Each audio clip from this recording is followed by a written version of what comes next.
In the 1950s, wine was a staple. You'd have a glass of wine at school. That's no longer the case. Now it's just a drink like any other. Just outside Bordeaux, Michel-Éric Jacquin produces wines, red, white and rosé. But his family vineyard, Château Lartigue-Cèdre, must adapt to an ever more challenging market, as tastes evolve away from the red wines that have long characterized Bordeaux, and new tariffs in certain key markets have made it harder than ever to export.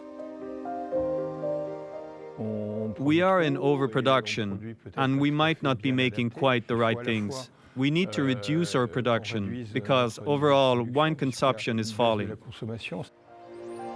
The French state has opted for a nationwide grubbing up scheme, offering farmers €4,000 per hectare of vines torn out of the ground, with a commitment not to replant for the next 10 years.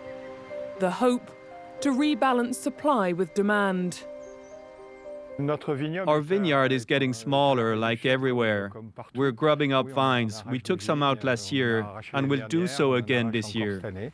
20,000 hectares of vineyard have already disappeared from the Gironde region. This year, the state will prioritise those who are pulling up 100% of their crop, encouraging struggling winemakers to shutter their businesses completely. The worst part is that there have been suicides. That's the worst part. With constantly falling sales, small winemakers and large cooperatives alike have found themselves laden down with excess stock. A backlog so large that, if it were put on the market, could endanger the whole sector by causing prices to plummet. Stéphane Hérault is president of the Toutiac Cooperative, made up of 400 wine growers across the Bordeaux region. Being part of a cooperative nowadays means you're working together, supporting one another through the crisis. It's easier than being all alone on your farm, in your little cellar. Another option the French government are exploring is distillation, transforming excess stock into other products, turning wine to cleaning alcohol. We all have a bit of excess, and I think winemakers across France will participate in this distillation effort. Nationwide, more than 1 million hectolitres will be distilled, depending on the budget. Half of which would likely be in the Bordeaux region. And as for this cooperative, they'd be destroying between 100,000 and 200,000 litres of wine. Grubbing up and distillation are emergency measures, but to ensure their survival long-term, many are trying their hand at new products. It takes a generation to change all of your crops for new ones, but we need to evolve quickly.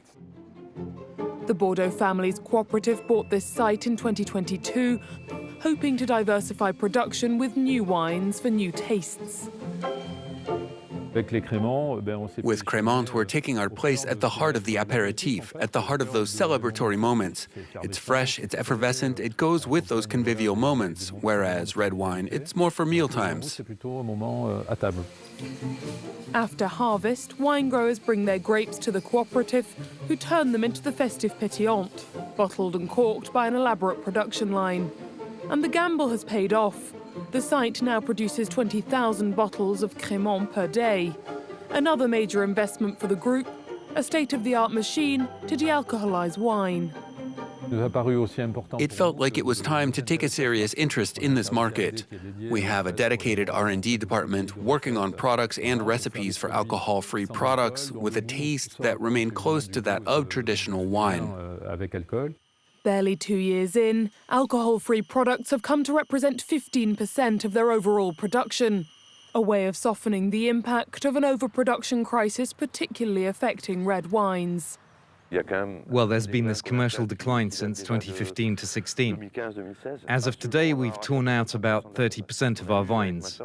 Then my sister and I had this idea. We thought if we started doing alcohol-free, it could help us conserve our vineyard.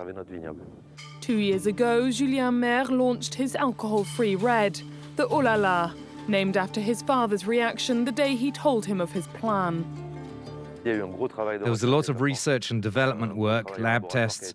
We studied the effects of dealcoholization on different grape varieties and vintages before we found the blend that best reflected the historic character of this region's wines. From 5,000 bottles in their first year to 20,000 expected next year, production is blossoming, reflecting the European market, which saw 21% growth in alcohol-free wine sales in 2025. In the family wine cellar, Julien Maire conserves nearly a century of vintages, a constant reminder of his winemaking heritage. My family have always adapted. Why not have a new generation carry it on? They too will have choices to make. They'll have to choose new directions and be responsive to the times like we tried to be, like our parents tried to be as well. It's a time of historic transformation for the winemakers of Bordeaux. And it's not just their wines, but an economy, a landscape, and an identity that they are redefining for generations to come.